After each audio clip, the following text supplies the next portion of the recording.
Dans une galaxie très lointaine, bien au-delà des limites de notre imagination et de notre réserve de chocolat, se trouvait un bureau céleste particulièrement animé.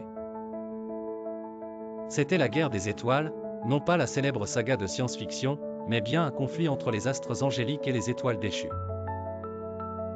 Satan, anciennement connu sous le nom de Lucifer, avait décidé qu'il en avait ras-le-bol du ciel et de sa discipline presque militaire. Il voulait des paillettes, des feux d'artifice et surtout, régner en maître absolu, comme une diva à la mode. Quand Lucifer tenta de convaincre ses camarades angéliques de s'unir à lui dans cette épique rébellion, il pensait que la persuasion serait comme un jeu de cartes facile à gagner. Mais il avait sous-estimé l'incroyable capacité de ses compagnons à détester le changement autant que les réunions du lundi matin. Le Conseil céleste, présidé par Dieu en personne, ne laissa pas cet acte de rébellion impuni. « Michel, que fais-tu encore en train de compter les étoiles ? Nous avons un travail à faire, ordonna Dieu. »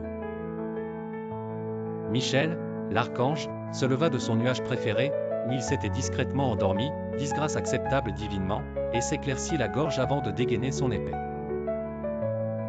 Une épée impressionnante, d'ailleurs, capable de trancher à travers les mensonges et les meilleures excuses de Lucifer.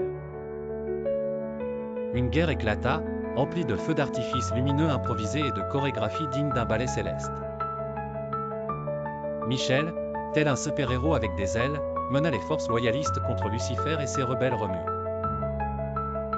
Les anges loyaux avaient un avantage décisif, ils avaient la playlist divine pleine de power songs célestes pour les motiver. Après ce qui sembla une éternité, remplie de flammes, de chants glorieux, et de quelques casseroles idiomatiques, Michel parvint à capturer Lucifer.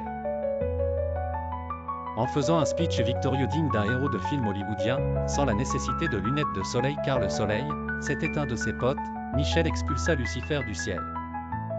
« Direction l'abîme pour toi, mon cher, dit-il en lui lançant un dernier regard de pitié.